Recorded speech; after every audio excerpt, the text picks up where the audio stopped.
विधानसभेच्या निवडणुका येत आहेत।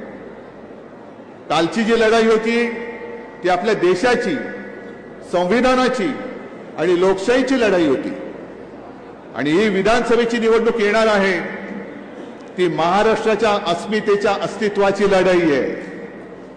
या महाराष्ट्राची ओळख जगामध्ये काय म्हणून लिहिली जायला पाहिजे, इतिहासात काय म्हणून लिहिली जायला पाहिजे ते ठरवणारी ही निवडणूक आहे। महाराष्ट्र हा साधू संतांचा, शिवप्रभूंचा, वीरांचा, मर्दांचा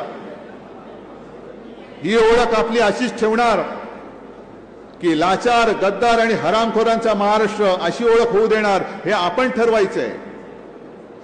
आणि मी तर म्हणेन मी लाचारी, हरामखोरी आणि गद्दारीचा महाराष्ट्र होऊ देणार नाही, अजिबात होऊ देणार नाही। प्राणपणाने लढेन पण माझ्या शिवरायाच्या भगव्याला कलंक लागू देणार नाही ही शपथ घेऊन मी मैदानात उतरलेलो आहे।